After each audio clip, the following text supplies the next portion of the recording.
잠시 기도하겠습니다. 살아계신 하나님 아버지, 우리 은혜 찬양대의 찬양을 받아주시니 감사합니다. 우리 은혜 찬양대 찬양과 더불어서 우리의 마음과 정성과 뜻을 모아 우리도 함께 찬양하오니 우리의 모든 예배를 받아주시옵소서. 우리가 이 찬양 정말 하나님의 은혜로 있을 데 없는 자 써주셔서 감사합니다. 오늘도 주님 앞에 나올 때마다 눈물의 감격이 회복되게 하여 주시고 힘들고 지친 영혼들 가운데에 말씀의 능력을 더하여 주셔서 다시금 살아나는 은혜를 허락하여 주시옵소서. 오늘도 오고 싶어도 병원에 계셔서 환우의 그 문제들로 인하여 병마와 싸우고 있는 분들이 많이 계십니다. 아버지 하나님 긍휼히 여겨주시사 속히 치료하여 주시고 낫게 하여 주시옵소서. 주님 모든 것 주님께 맡겨드리며 오늘도 우리와 함께하여 주시는 우리 구주 예수님의 이름으로 기도합니다. 아멘. 할렐루야. 네, 할렐루야. 네, 주님을 찬양합니다. 이상하게 지난주부터 할렐루야 하면은 막 박수가 그냥 먼저 나오더라고요. 예, 막 치고 싶으신가 봐요. 예, 우리 하나님께 영광의 박수 아까 올려드렸잖아요. 예, 지금도 올려드릴까요? 네, 지금도 한번 하나님께 한번 올려드리겠습니다. 주님 찬양합니다. 아멘. 네, 너무 감격적입니다. 날마다 예배드리면서 감격이 있으시죠? 예, 감격하십니까? 예, 하나님의 은혜로 충만하기를 소망합니다. 저도 이 단에 올라올 때마다 두렵고 떨리는 마음이지만 하나님이 함께 계시기 때문에 그 무엇보다도 제가 사랑하는 것이 아니라 제 안에 계신 하나님의 사랑으로 우리 성도님들을 사랑하고자 이 자리에 올라왔습니다. 그래서 저희들을 위해서 기도할 때에 우리 교육자들을 위해서도 기도해 주시고 또 저는 또 우리 교육자들은 성도님들을 위해서 계속 기도하도록 하겠습니다. 여러분들 방금 말씀드린 것처럼 저도 지금 이 심장이 뛰고 있습니다. 제 혹시 심장 소리가 들리세요? 안 들리시죠? 바로 옆에 계신 분들 심장 소리 들리세요? 안 들리죠? 그러면은 여러분들의 심장 소리 들리십니까? 들리면은 그건 병원에 가야 됩니다. 본인의 심장 소리. 근데 실제로 자신의 심장 소리가 들리는 분이 있어요. 이게 너무 약간 연결이 돼서 뭐 귀와 이게 여러 가지 심리적인 상태 때문에 막 뛰는 분이 계시다고요. 얼마나 그 마음이 여러 가지 이유 때문에인지 모르겠지만 그렇게 뛰는 분들이 계시더라고요. 근데 일반적으로 저희들의 심장의 소리를 들을 수는 없습니다. 그런데 이 심장이 어느 순간에는 저도 그런 생각을 해요. 제가 이것이 멈추는 날이 언젠가는 오겠지라는 거예요. 그렇죠. 저에게도 이 심장이 멈추는 날이 올 것이고 우리 성도님들의 심장도 언젠가는 멈추는 날이 분명히 올 거예요. 여러분들 심장이 왜 뛰는지 아세요? 어떻게 뛰는지 아세요? 제가 한 의사 선생님께 여쭤봤어요. 이 심장이 어떻게 뜁니까? 근데 의학적인 설명을 간단하게나마 해주셨는데 동방결절이라는 게 있대요. 심장이에요. 어디 위치인지는 잘 모르겠어요. 저도. 그런데 이 동방결절에 이 특별한 세포 집단이 있는데 그것이 계속 전기 신호를 보낸다고 합니다. 의학적으로. 그래서 이 심장이 수축되고 이완되는 걸 계속 반복을 한다라는 거예요. 아시겠죠? 뭐가 있다고요? 동방결절입니다. 우리가 이제 늘 동방고개를 넘어가잖아요. 그런데 동방결절이 있어야지 심장이 뛰는 거예요. 아시겠죠? 제가 이 말씀 준비하면서 이상하게 동방이 겹치네. 다른 동방이에요. 아시죠? 그런데 이 심장이 뛰어야 되는데 참 이 심장 박동수가 일정하게 뛰기도 하죠. 운동선수들은 뛰면서 이게 빨리 뛰기도 해요. 저도 제가 매일같이 저희가 이제 16층에 사택이 있는데 하루에 최소한 2-3번은 제가 그걸 그냥 걸어 올려가려고 그래요. 왜냐하면 심장이 살기 위해서요. 제가 이 의학 정보지를 봤는데 거기에 나오는 의사 선생님도 늘 하는 운동이 있는데 계단을 올라간다라는 거예요. 그래서 제가 무릎 관리를 잘해야 되겠다. 우리 걸으시고 싶어도 무릎이 힘드시면 어렵잖아요. 그렇죠? 그러면 평지로라도 조금 걸으시면 좋겠습니다. 심장이 움직여야 돼요. 걷지 않으면 어떻게 돼요? 언젠가 심장이 멈추는 날이 와요. 걸어야 돼요. 그런데 이 지구상에 이 심장이 계속 뛰는 또 동물들이 있는데 그 가운데 가장 큰 동물이 뭘까요? 흰수염 고래라고 하죠. 대왕고래라고도 합니다. 아마 대왕고래 크기 한 30m니까 아마 이 본당을 가득 채우고도 남을 것 같아요. 그리고 한 150톤 정도 됩니다. 우아해야 되는데 별로 안 하죠. 대단한 크기입니다. 그런데 이 심장의 크기 한번 보여주실까요? 토론토 온타리오 왕립 박물관에는 심장을 2017년도에 고스란히 잘 보존해놨어요. 세계 최초로 보존했다고 해요. 근데 한번 보십시오. 거의 한 가로 폭해가지고 1.2m, 1.5m에서 한 소형차 크기만 하다라는 거예요. 엄청나죠? 근데 1분에 이 인간보다도 훨씬 적게 뛰어. 천천히. 한 10회 정도 같은데 10회. 근데 이 한 번 이렇게 수축됐다 이완될 때 220리터나 되는 이 혈액이 이 고래의 온 몸을 휘감싼다라는 겁니다. 근데 더 놀라운 게 뭔지 아세요? 이 심장 박동 소리가 몇 킬로까지 가냐면 몇 킬로일까요? 3.2킬로까지. 들으셨어요? 3.2m도 아니고요. 32m나 3.2km를 이 심장 박동 소리가 전달된다고 해요. 그게 고래들끼리 들을 수 있는 거예요. 너무 신기하지 않습니까? 아까 저 옆에 있는 심장 소리 들을 수 있어요? 못 듣는다고 했어요. 인간 들을 수 없는데 이 고래의 심장은 너무나도 커서, 그리고 그 뿜는 그 혈액이 너무나도 커서 그 심장이 한번 수축하고 이완할 때마다 그 소리를 멀리 있는 고기들도 다 들을 수 있다는 거예요. 저는 이 말씀 준비하면서 그런 생각했어요. 우리의 이 심장 박동 소리, 예수 그리스도의 심장으로 우리가 채워져 있다면 이 소리를 누군가는 진짜 들을 수 있어야 되는데, 들을 수밖에 없는 것 아니겠습니까? 예수 그리스도의 심장 박동이라면 그 소리를 분명히 들을 수밖에 없습니다. 저는 그러한 예수 그리스도의 심장 박동 소리가 우리 꿈의 숲교회 성도님들을 통해서 우리 장이동 지역을 넘어서 성북구, 우리 이 땅 가운데에 풍성이 넘쳐 흐르기를 간절히 기도합니다라는 거예요. 그래서 제가 오늘 설교를 준비하면서 3가지를 한번 정리해 봤어요. 과연 내 심장을 뛰게 하는 그런 의미 있는 일이 과연 있을까라는 거예요. 우리가 운동을 하지 못하고 때로는 그냥 가만히 있고 싶고 할 때 왜 그런지 아시죠? 어떤 내가 하고 싶은 일이 없기 때문이에요. 그렇죠? 우리 어르신들 가운데 이제는 좀 이제 그냥 하고 싶은 일이 이제 하나도 없어요라고, 밥맛도 없어요. 우리 어르신들 그런 얘기들을 하세요. 그럴 때마다 좀 더 우리 어르신들이 더 건강하게 사셨으면 좋겠는데라는 마음으로 기도해 드리곤 합니다. 그런데 그 의미 있는 일은 무엇이냐? 내 삶의 목적과 방향성을 보여준다라는 것이에요. 그리고 3번째로 중요하죠. 내 심장을 더 뛰게 만드는 어떤 의미 있는 일이 있다면, 어떤 일이 있다면 나에게는 아직 무엇이 남아있다라는 거예요? 열정이 있다라는 거예요. 뛰고 싶은 그 열정이 있다라는 거예요. 바로 사도 바울이 그렇게 뛰었고, 성경에 나온 수많은 주님의 제자들이 그 심장을 가지고 계속 뛰어갔다라는 것입니다. 그래서 한번 이 질문을 하나로 정리해 봤는데 한번 읽어보겠습니다. 시작. 과연 나의 심장은 무엇을 뛰고 있는가?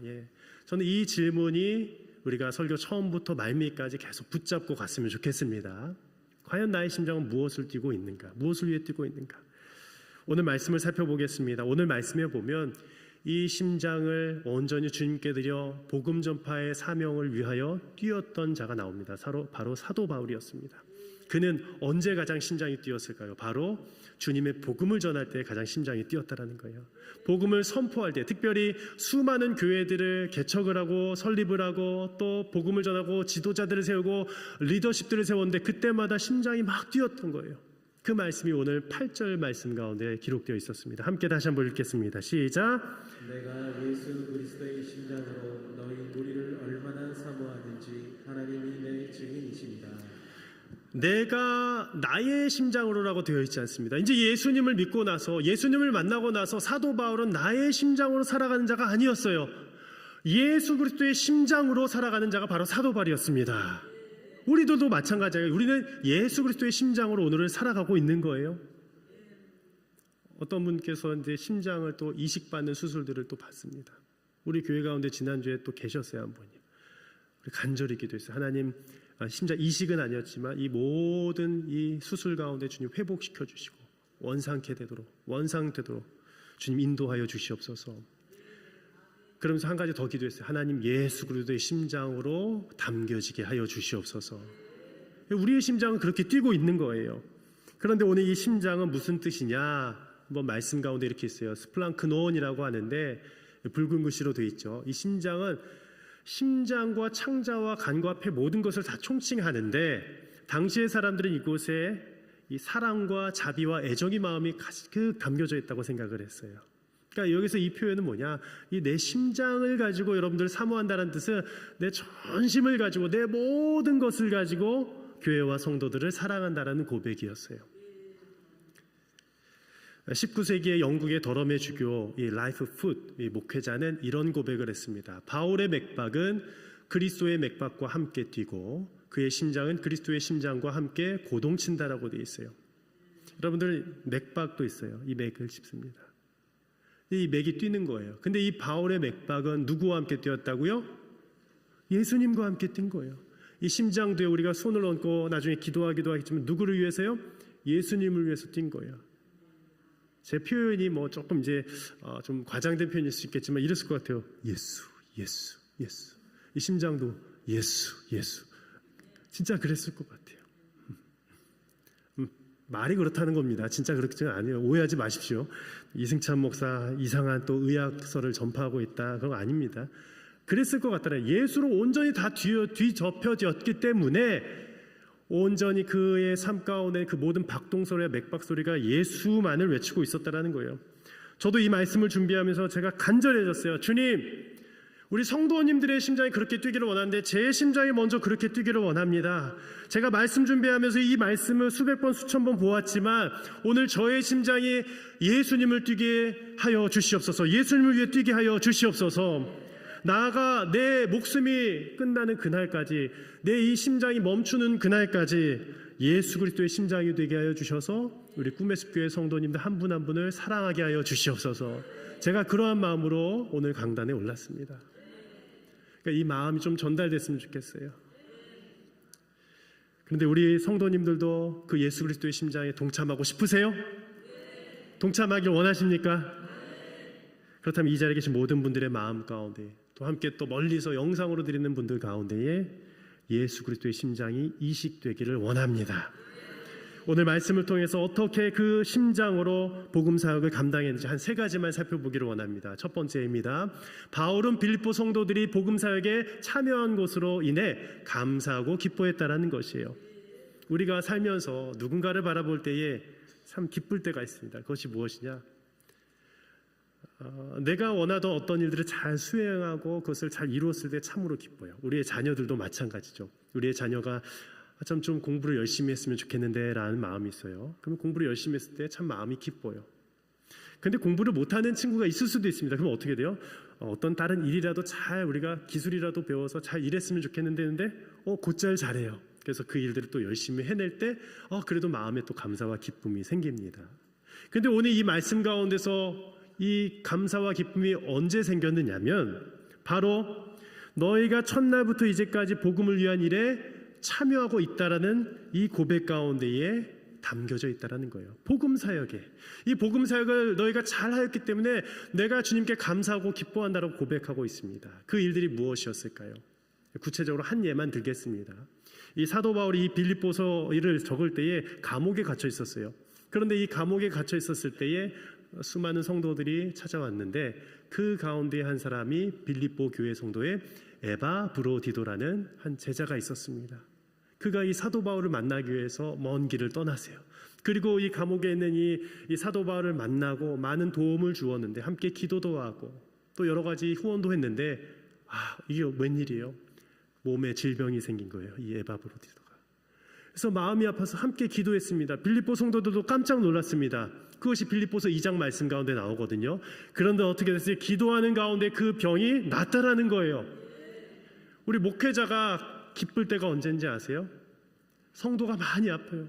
너무 힘든데 그 질병이 회복되어져 갈 때 너무 기뻐요. 물론 100% 다 낫지는 않을 때도 있어요. 그런데 이 성도가 나을 때에 마음에서 온전히 자유함을 입어서 그 우울증에서 나을 때에 기쁘고요. 몸에 여러 가지 혈관과 심장의 문제들 여러 가지 병들이 척추에 아픈 것들이 다 나을 때에 기뻐요. 그게 목회자의 마음입니다. 사도 바울이 그랬다라는 것이에요. 괜찮습니다. 괜찮습니다. 오작동인 것 같은데 주님이 얼마나 깨닫기를 원하시면 이렇게 올렸겠습니까? 가끔 이런 일들이 일었으면 좋겠어요. 사무실에서 누른 건 아닐 텐데 저도 놀랐어요. 할렐루야. 그런데 이 에바브로디도가 났을 때에 정말 기뻤다라는 거예요. 왜요? 그 모든 사역이 복음에 관한 일이었기 때문이에요. 여러분들 우리 꿈의 숲교회 성도님들 우리가 무엇 때문에 하나님이 기뻐하실까요? 복음을 위한 일에 우리가 동참할 때 하나님이 기뻐하신 줄을 믿습니다. 그동안 50년 동안 복음을 위한 일에 우리가 동참한 줄을 믿습니다. 우리 이어서 우리 3040 세대들이 그러한 복음에 동참하기를 하나님이 원하십니다. 사도 바울의 그 기쁨은, 감사는 바로 하나님의 마음이 전해졌기 때문에 그렇게 전달되었다라는 것이에요. 우리 한 권사님이 저에게 한번 찾아온 적이 있었어요. 예전 교회의 한 권사님이셨어요. 근데 그 권사님이 예수님을 믿은 지 얼마 안 되셨어요. 그런데 진짜 열심히 봉사하시는 거예요. 직장을 다니시는데도 한 번도 그 수요 지역장 모임에 안 빠지시는 거예요. 왜냐면지 아세요? 왜 그런지가 약간 월차를 늘 쓰고 오셨어요. 월차를. 휴가를 써서 오신 거예요. 제가 그래서 야, 그분은 어떻게 쉬실까 했는데 휴가를 써서. 그분의 고백이요. 내가 구원받아서 내가 하나님께 영광 받았는데 내가 일하는 것 중에 월차를 써서라도 오겠다라는 거예요. 제가 여러분들 그렇게 써서 다 오시라는 거 아닙니다. 막 강요하는 거. 오시면 좋겠죠. 근데 그게 조정이 안 될 때가 있잖아요. 근데 그분은 그걸 조정할 수 있는 분이셨어요. 조정해서라도 왔는데 와서 은혜를 막 받는 거예요. 그 꿀 같은 은혜의 말씀 듣고 찬양하고 기도할 때에, 그리고 저는 교구 모일 때마다 뜨겁게 막 기도하거든요. 막 한 30분씩 앞에 기도해요. 그런데 그때 질문을 하시대요. 목사님, 제가 뭔가 더 하고 싶어요. 예배도 다 참석하고 주일 예배, 오후 예배, 새벽 예배 다 참석하고 하는데 뭔가 더 하고 싶은 마음이 있다라는 거예요. 제가 너무 놀랐어요. 뭘 더 하시려고요? 지금 이미 다 하시는데 뭘 더 하시려고요, 제가? 근데 더 하고 싶대요. 그래서 제가 이렇게 말씀드렸어요. 그러면 이 처음부터 시작한 일을 지금 뭐 더 하셔도 좋지만 끝까지 완주하시기를 바랍니다. 첫사랑 잃지 마시길 바랍니다. 그게 하나님 원하시는 걸 거라고 제가 말씀드렸어요. 여러분들, 하나님이 원하시는 건요, 그때만 봉사하는 것이 아니에요. 한때만 봉사하는 것이 아니라 우리 심장이 멈추는 그날까지 하나님, 우리가 함께 복음사역에 동참하길 원하십니다. 그래서 제가 다음에는 준비를 할 거예요. 전도지 한 장씩을 제가 준비를 할 겁니다. 오늘은 준비 안 했어요. 오늘도 기도하는 가운데 한 장씩만 가져가시길 바랍니다. 뭐 2장 가신 분들은 어쩔 수 없지만 이 한 장을 해서 제가 바로 다음 주에 전도하라는 것도 아니에요. 나의 주변에 어떤 사람이 정말 구원을 받아야 될까 깊이 한 주도 좋고 한 달도 좋고 나중에 고민한 다음에 부활절을 한번 초대하셨으면 좋겠어요. 못할 수도 있어요. 그럼 언제 하면 될까? 추수감사절날 초대하시면 됩니다. 이게 막 전도하라 이게 아니에요. 내가 예수 그리스도의 심장으로 구원받았으니까 누구에게는 한 명이라도 내가 구원해야 되지 않겠습니까? 그런 역사가 일어나길 원하신다는 거예요. 나 전도 못해요가 아닌 거예요. 이미 나를 구원해 준 그 은혜가 내 심장을 뛰게 하기 때문이에요. 그 은혜 때문에 내가 예배드리고 기도하고 또 복음을 전하는 일에 동참할 수 있는 줄 믿으시기를 바랍니다. 어렵지 않습니다. 아니, 어렵지만 어렵지 않습니다. 왜냐하면 우리가 예수 그리스도의 심장으로 이미 이식받았기 때문인 줄 믿습니다. 우리 두 번째는요, 하나님께서 복음 사역을 위해 온전히 이루실 것에 대한 믿음이 우리들에게 필요하다라는 거예요. 6절 말씀을 함께 힘차게 읽겠습니다. 시작. 너희 안에서 착한 일을 시작하신 이가 그리스도 예수의 날까지 이루실 줄을 우리는 확신하노라. 아멘. 오늘 이 앞구절에 보면 이렇게 기록되어 있습니다. 너희 안에서 무슨 일을 시작하신 이가? 여러분들, 하나님은요, 여러분들 통해서 착한 일을 행하십니다. 나쁜 일을 행하지 않으세요. 우리가 나쁜 일을 행하고자 한다면 그것은 하나님의 뜻이 아니죠. 근데 이미 착한 일을 행하셨는데 이것은 무엇이냐? 바로 아까 말씀드린 것처럼 복음 사역, 구원의 사역의 길을 열어주셨다라는 거예요. 근데 이 착한 일을 시작하신 이가 언제까지요? 그리스도 예수의 날까지. 아까 7절에는 어떻게 돼 있어요? 아까 앞절에 5절까지는요.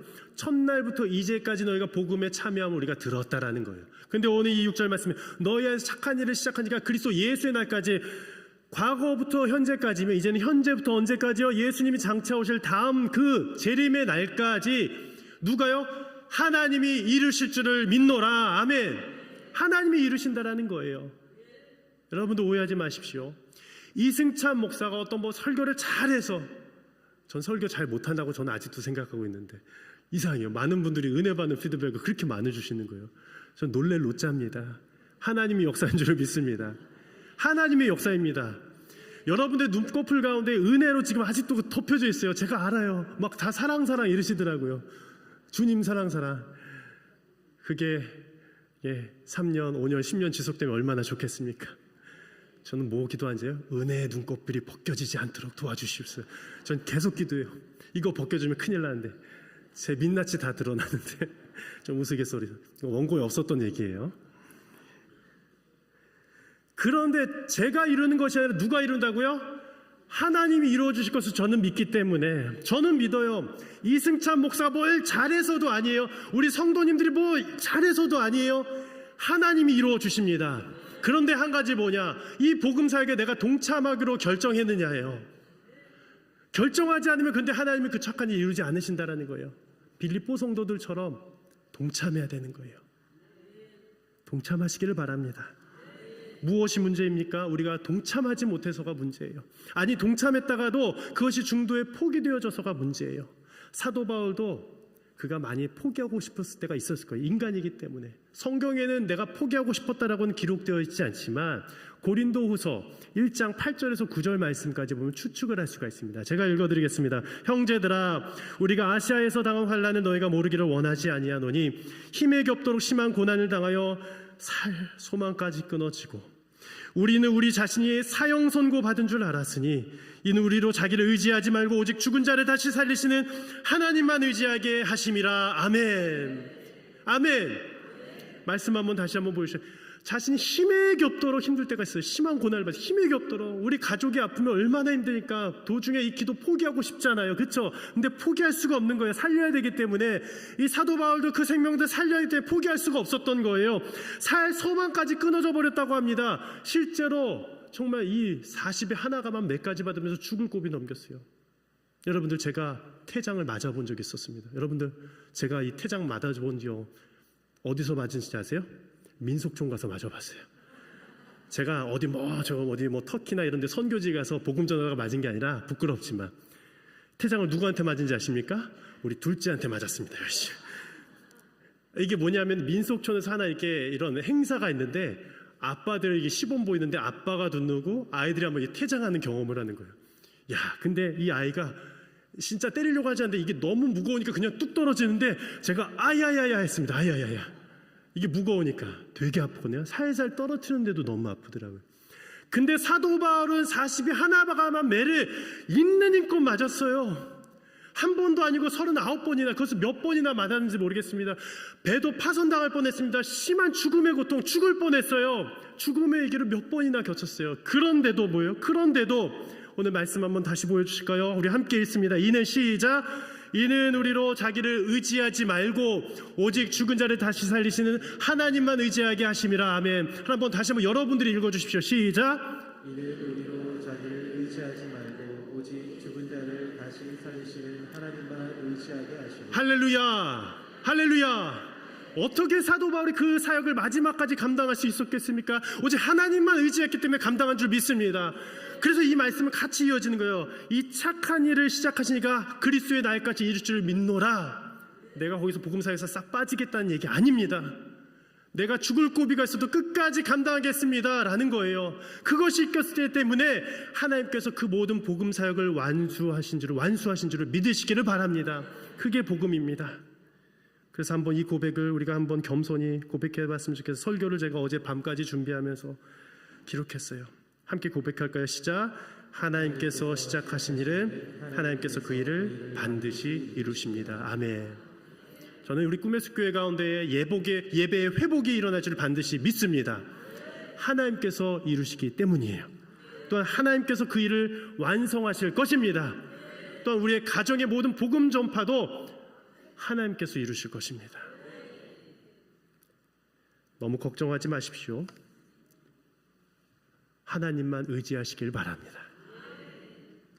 우리 마지막으로 세 번째는 우리 함께 한번 읽어봤으면 좋겠습니다. 하나님께서는 읽습니다. 시작. 하나님께서는 지금도 모든 성도가 특별한 은혜에 참여하길 원하십니다.